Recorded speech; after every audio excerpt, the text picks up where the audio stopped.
Value zone hyper mart Nandamuri Balakrishna గారిచే November 28న నాచారంలో గొప్ప ప్రారంభం. నమస్తే, వెల్కమ్ టు సుమన్ టీవీ. నేను గిరిజ. ఈ డిసెంబర్ మాసంలో 1 నుండి 15వ తేదీ వరకు ద్వాదశ రాశుల వారికి ఎలా ఉండబోతుందో తెలియజేయడానికి ఇవాళ మనతో పాటు ప్రముఖ జ్యోతిష పండితులు బ్రహ్మశ్రీ నందిభట్ల శ్రీహరి శర్మ గురువు గారు ఉన్నారు. వారితో మాట్లాడదాం. నమస్కారం గురువు గారు. వాగర్థావివ సంపృక్తౌ వాగర్థ ప్రతిపత్తయే జగదః పితరౌ వందే పార్వతీ పరమేశ్వరౌ సదాశివ సమారంభాం శంకరాచార్య మధ్యమాం అస్మదాచార్య పర్యంతం వందే గురు పరంపరాం ఆదిత్యాయ చ సోమాయ మంగళాయ బుధాయ చ గురు శుక్ర శనిభ్యశ్చ రాహవే కేతవే నమః.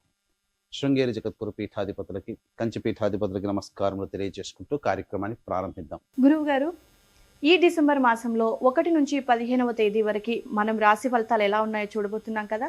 అందులో మొదటగా మేషరాశి వారికి ఎలా ఉంటుందంటారు గురువు గారు? మేషరాశి వారికి 1 డిసెంబర్ నుంచి 15 డిసెంబర్ వరకు ఏ విధంగా ఉండబోతుందో తెలుసుకునే ముందు గ్రహ సంచారం తెలుసుకుందాం.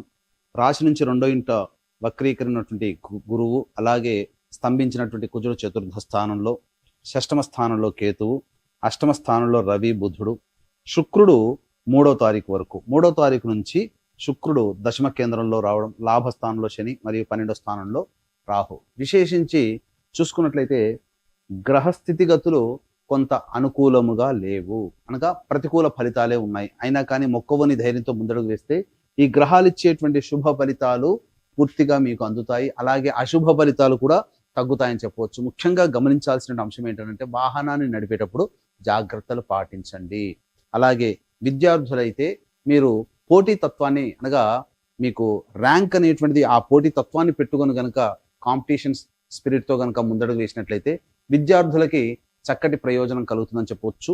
అలాగే ఉన్నత విద్య, విదేశీ విద్యకు సంబంధించే ప్రయత్నాల్లో బాగా కష్టపడితే తప్ప ఫలితం రాదు. కాబట్టి దైవానుగ్రహం తప్పనిసరి.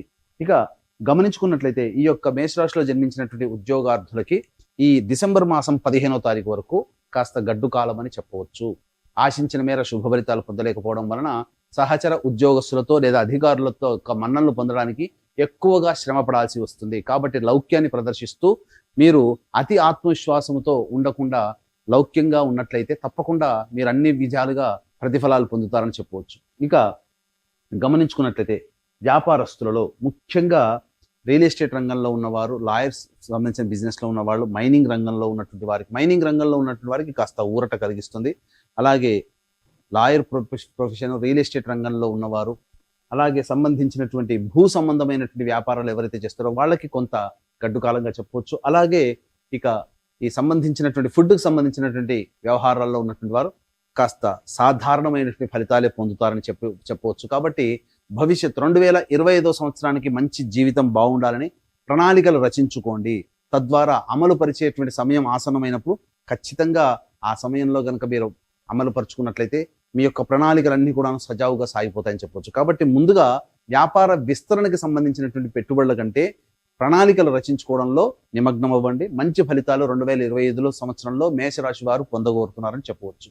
ఇక గమనించుకున్నట్లయితే నూనె సంబంధించినటువంటి వ్యాపారంలో ఉన్నటువంటి వాళ్ళు, అలాగే ఏసీ కరెంటు వ్యాపారస్తులు, వీళ్ళందరికీ కూడాను కాస్త శుభ ఫలితాలు పొందుతారని చెప్పవచ్చు. ముఖ్యంగా మైనింగ్ రంగంలో ఉన్నటువంటి వారికి ఆశించిన మేర శుభ ఫలితాలు కలుగుతాయి. అలాగే కాంట్రాక్టర్ల దగ్గర నుంచి డబ్బులు వసూలు అవుతాయి. ప్రభుత్వం నుంచి రావాల్సినటువంటి సొమ్ములు కూడాను వసూలు అవుతాయని చెప్పవచ్చు. ఇక గమనించుకున్నట్లయితే మీరు మీ దగ్గర ఉన్నటువంటి ధనాన్ని ఇతరులకి డబ్బు అప్పుగా ఇవ్వకపోవడమే చాలా మంచిదనేటువంటి విషయాన్ని గమనించుకోవాలి. ఎందుకనంటే మీ దగ్గర నుంచి డబ్బు చేజారిపోయే అవకాశం ఉంది. కాబట్టి ఆచితూచి స్పందించి అప్పులు ఇచ్చేటువంటి విషయంలో జాగ్రత్తలు పాటించండి. ఇక అన్నిటికంటే మించి సామర్థ్యానికి మించి పనిచేయాల్సినటువంటి పరిస్థితి ఉంది. కాబట్టి శారీరక శ్రమ, మానసికమైనటువంటి ఒత్తిడితో ఈ 15 రోజుల పాటు జీవన ప్రయాణం ఈ మేషరాశి వారికి ఉంటుందని చెప్పవచ్చు. ఇక ప్రధానంగా వివాహం కావాల్సినటువంటి అబ్బాయిలకి, అమ్మాయిలకి మాత్రం చక్కటి శుభ పరిణామం చెప్పవచ్చు. సంబంధ బాంధవ్యాలు కుదురుతాయి. అలాగే దాంపత్య సమస్యలతో బాధపడేటువంటి వాళ్ళకి 3వ తారీఖు నుంచి ఇరు వర్గాల మధ్య, అనగా వ్యాపార భాగస్వాములు కావచ్చు, జీవిత భాగస్వాములు కావచ్చు, వారి మధ్య ఉన్నటువంటి పొరపచ్చాలు తొలగి ఆనందకరమైనటువంటి జీవితాన్ని పొందుతారని చెప్పవచ్చు. ఇక కుల వృత్తుల్లో, చేతి వృత్తుల్లో ఉన్నటువంటి వారికి, అలాగే వీరికి అనగా ఈ రైతులకి మాత్రము ఆశించిన మేర ఫలితాలు అనేటువంటివి ఉండవు. కుల వృత్తులు, చేతి వృత్తులు వారు సాధారణమైనటువంటి స్థాయినే గడుపుతారని చెప్పవచ్చు. రైతులు కొత్త పంటల జోలికి, కమర్షియల్ పంటల జోలికి వెళ్లకుండా మీకు తెలిసినటువంటి పంటలను కనుక వినియోగించుకున్నట్లయితే తప్పకుండా మంచి జరుగుతుందని చెప్పవచ్చు. ఇక ఈ ఓవరాల్ గా చూసుకున్నట్లయితే మేషరాశి వారికి శుభ అశుభ మిశ్రమ ఫలితాలు. అయితే గ్రహ సంచారం అనుకూలంగా లేకపోయినా గ్రహణ గమన పరిస్థితులు అనుకూలంగా ఉండడం వలన కొన్ని రోజులు మంచి, కొన్ని రోజులు చెడుగా ఉంటాయి. అయితే ఈ యొక్క మేషరాశి వారికి ఈ 15 రోజుల పాటు మంచి చెడు, కష్టము నష్టము, సుఖము, అలాగే సంతోషము, అలాగే ధనము ఖర్చు, ఆదాయము ఎలా ఉంటుందో క్లుప్తంగా తెలియజేసుకుందాం. ఇక 1వ తారీఖు 2వ తారీఖు కనుక చూసుకున్నట్లయితే ప్రధానంగా మానసికమైన ప్రశాంతత లోపిస్తుంది. ముఖ్యంగా ధనపరమైనటువంటి సమస్యలు ఎదుర్కొంటారు. కాబట్టి ఈ 1వ తారీఖు 2వ తారీఖుల్లో ఎవరికీ మీరు అప్పుగా ఇవ్వకండి. ప్రతి సమస్య కూడా డబ్బుతో ముడిపడి ఉంటుంది ఆ 1, 2 తారీఖులో. కాబట్టి జాగ్రత్తలు పాటించి ఖర్చుని శాతం తగ్గించుకోవడం లేదా ఖర్చుని వాయిదా వేసుకోవడం ఉన్నట్లయితే మంచి స్థితి ఉంటుందని చెప్పవచ్చు. ఇక 3వ తారీఖు 4వ తారీఖు కనుక గమనించుకున్నట్లయితే ప్రధానంగా న్యాయవాద సంబంధమైనటువంటి విషయాలు, అనగా ఆస్తికి సంబంధించినటువంటి విషయాల్లో కాస్త ఊరట కలిగించేటువంటి ఫలితాలు పొందుతారని చెప్పవచ్చు. భవిష్యత్తు ఆశాజనకంగా ఉంటుంది. సంతానంతో లౌక్యంగా వ్యవహరించండి. సంతానం మూలకంగా ఖర్చులు, సంతానం మూలకంగా సమస్యలు పెరుగుతాయి. అలాగే విదేశీయానము, విదేశీ విద్యకు సంబంధించిన ప్రయత్నాలు కాస్త నిరాటంకంగా ఉంటాయని చెప్పవచ్చు. అనగా యోగదాయకంగానే ఉంటాయి, కానీ ఎక్కువగా శ్రమ పడాల్సినటువంటి పరిస్థితి వస్తుందని చెప్పవచ్చు. ఇక 5, 6 తారీఖులో కనుక గమనించుకున్నట్లయితే ఈ యొక్క మేషరాశిలో జన్మించినటువంటి వారికి ఉన్నత ఉద్యోగ ప్రాప్తి కావచ్చు, లేకపోతే నిరుద్యోగస్తులకి ఉద్యోగ ప్రాప్తి లభించే అవకాశం ఉంటుంది. మీ యొక్క పేరు ప్రఖ్యాతులు పెరిగే అవకాశాలు ఎక్కువగా ఉంటాయని చెప్పవచ్చు. అన్నిటికంటే మించి ఏ పని చేసినా ఆ పనిలో మీకంటూ ఒక ప్రత్యేక గుర్తింపు అనేటువంటిది ఈ 5, 6 తారీఖుల్లో ఉంటుంది. ధనము కూడా సమయానికి చేతికి అందుతుందని చెప్పవచ్చు.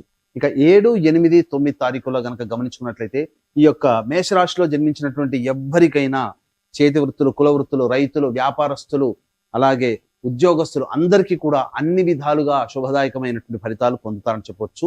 ధనాదాయం చక్కగా ఉంటుంది. అవసరానికి తగినటువంటి, ఖర్చులకి తగినటువంటి డబ్బు మీకు సమకూరుతుందని చెప్పవచ్చు. రాని బాకీలు కూడాను వసూలవుతాయి.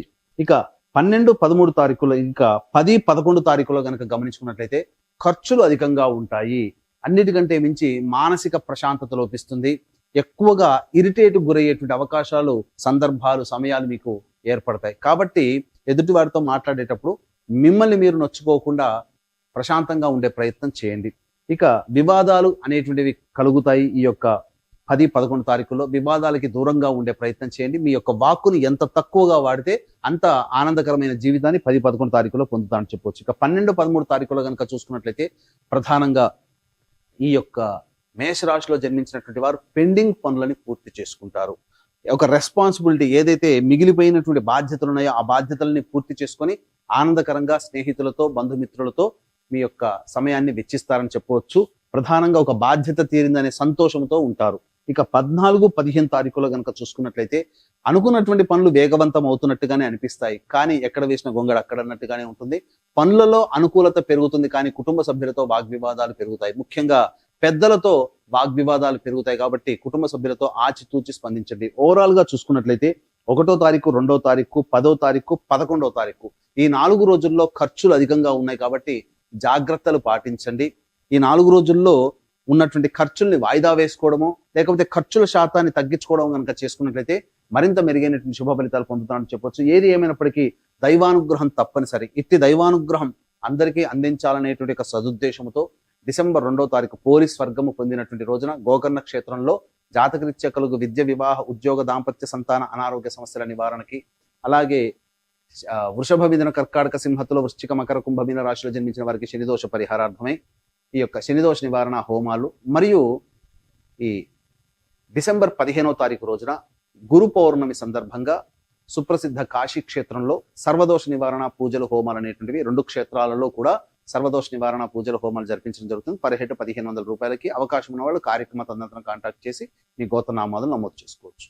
ఓకే గురుగారు, అయితే మేషరాశి వారికి 1 నుంచి 15 వరకు ఇప్పటి వరకు మీరు ఫలితాలు చెప్పారు కదా, మరి వారికి ఎలాంటి పరిహారాలు చేస్తే మంచి జరుగుతుంది అంటారు గురువు గారు, వివరిస్తారా? ఈ యొక్క మేషరాశిలో జన్మించినటువంటి వారు సమస్యల నుంచి బయటపడాలి అనుకున్నప్పుడు ప్రధానంగా శివాలయంలో ఆవు పాలతో అభిషేకం జరిపించడం, అలాగే ప్రతిరోజు కూడాను చంద్ర దర్శనం చేసుకోవడం, అలాగే చంద్రశేఖరాష్టక పారాయణం ప్రతిరోజు 3 సార్లు కనుక పారాయణం చేసినట్లయితే చాలా మటుకు సమస్యలు అనేటువంటి తగ్గుముఖం పడతాయి. ఇవి గోచారీత్యా చెప్పుకునేటువంటి ఫలితాలు. ఇక దీనికి భిన్నంగా మీ యొక్క స్థితిగతులు ఉన్నాయి అనగా పరిస్థితులు ఉన్నాయి అని అంటే దగ్గరలోని మంచి ఉపాసనా పరులైనటువంటి జ్యోతిష్యుని సంప్రదించి వారి సలహాలు సూచనలు కనుక పాటించినట్లయితే మరింత మెరుగైనటువంటి ఫలితాలు పొందుతారని చెప్పవచ్చు. ఓకే గురుగారు, చాలా చక్కగా వివరించారు. ధన్యవాదాలు. సర్వం శ్రీ ఉమామహేశ్వర పరబ్రహ్మార్పణమస్తు.